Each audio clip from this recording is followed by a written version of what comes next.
Hi, in this video I'll show how to download and install MT300 Viewer.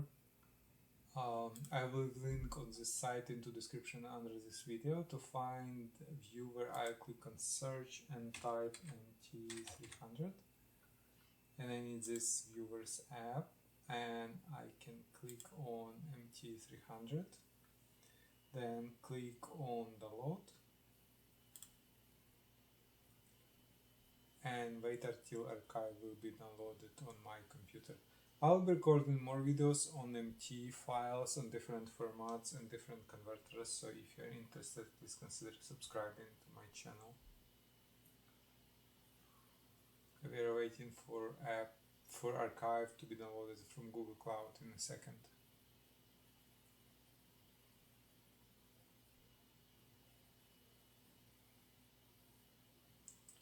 Yep, archive has been downloaded. Let's click on downloaded archive. Double click on MSI inside archive. Click on more info here.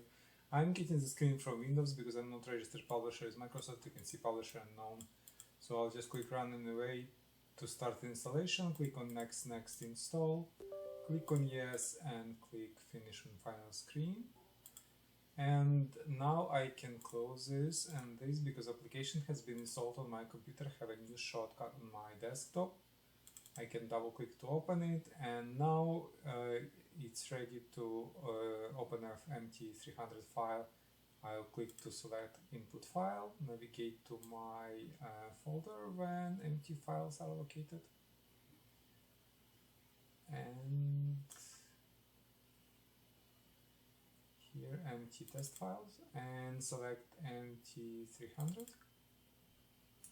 and you can see it display sender BAC, branch code, direction, message type, receiver BAC, and also when it finds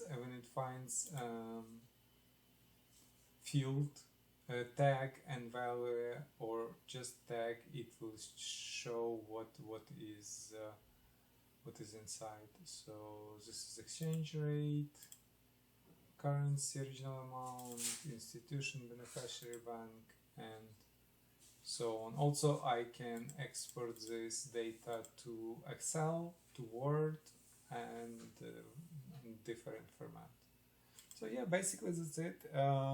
It's a free app. You can try it if you want, and let me know if it works for you. If you have any questions, please leave them in comments below. Thank you.